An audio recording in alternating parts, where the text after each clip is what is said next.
Hello guys, this is LD from Digital Guides TV at ang pag-usapan natin ngayon kung paano mai-transfer yung balance natin sa SPay Later papunta kay Own Bank. So yun na nga, tinry natin yung pag-transfer ng balance or pag-convert ng SPay Later balance into Own Bank. Kung gusto nyong malaman kung paano, panoorin nyo ang video na ito hanggang sa huli. So medyo matagal na rin po tayong merong SPay Later at gumagamit tayo ng SPay Later for a long time at hindi natin alam kung pwede itong ma-convert into real cash na pwede natin gamitin offline o pambayad ng mga bills or pangbayad ng kung ano-ano, pambili ng mga gamit offline outside Shopee app. Ngayon, trinay natin gamit lang ang Own Bank. So nakapag-transfer nga tayo from our own SPay Later account or balance papunta dito sa ating Own Bank account. At sa video na ito ay isi-share ko sa inyo kung paano ma-convert yung SPay Later balance into a cash. Kaya pag-usapan natin dito lang sa video na ito.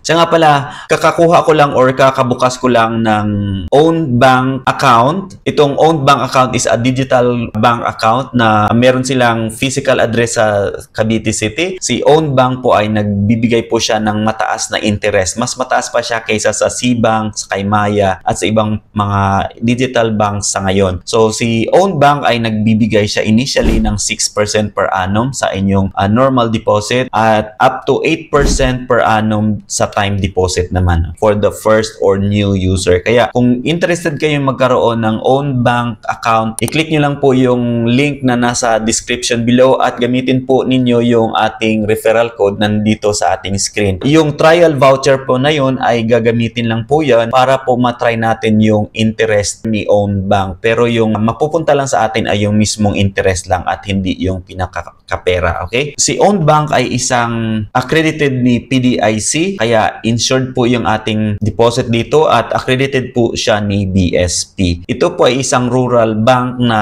based sa Cavite City at yun nga, nag-expand sila, open sila for digital deposit. So ngayon, paano nga ba ma-transfer yung SPay Later from your SPay or Shopee account papunta dito sa kay Own Bank? So unang-una po ay kapag kayo ay merong account na kay Own Bank, kukuhanin nyo lang po yung inyong personal QR code. Kasi yung QR code mo na nasa Own Bank ay ito po yung PH QR code na pwede po nating magamit kay SPay Later or kay Shopee Pay. Kapag meron ka ng QR code, i-download nyo lang po sa inyong phone at punta po kayo ulit doon sa inyong Shopee Pay application. I-scan nyo po yung QR code na galing dito kay Own Bank. And then, pag-scan nyo po ng QR code, mapupunta po kayo doon sa amount, tapos i-type nyo po doon yung desired amount na gusto nyong bayaran or gusto nyong i-transfer from your SPay Later balance papunta kay Own Bank. Pagkatapos noon ay mapupunta kayo doon sa choices kung anong pipiliin nyo na payment method. It's either the balance or from your bank or from your SPay Later. So, siyempre, ang ating pipiliin po ay yung SPay Later payment option. So, kung meron kayong coins, mababawas na po yun doon, yung coins doon sa inyong babayaran kay SPay Later. So, in my case, meron po akong 250 pesos na coins na bawas po yun sa amount na binayaran ko kay SPay Later. So, bali, 5,000 po yung kinuha ko, less 250 na coins. So, bali, yung nakalagay lang doon sa aking payment is 4,750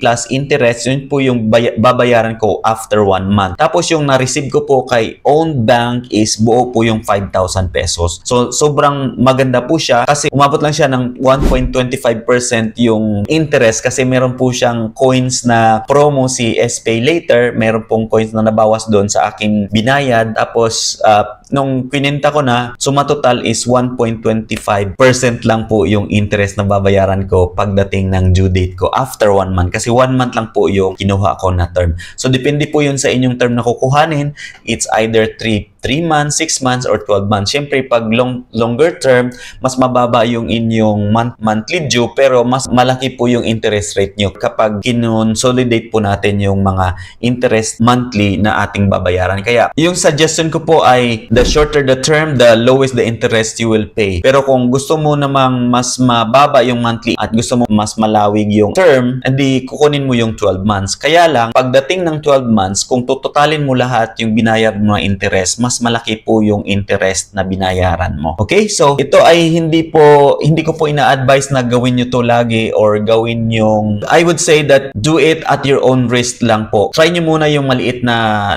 amount, tapos subukan nyo naman yung malaking amount. Sa akin kasi, na-check ko ngayon, 5,000 pumasok naman doon kay own bank na walang problema. It's real time kong natanggap. Okay? So, yan lang po sa video na ito. Kung nagustuhan niyo po itong video ko, please give me a thumbs up, like, comment down below, and share this video para po may makapanood pang iba. At para po sa mga susunod na mga videos, please subscribe to this channel if you have not subscribed yet, at also follow my other social media account. Thank you so much and God bless. See you next time. Bye.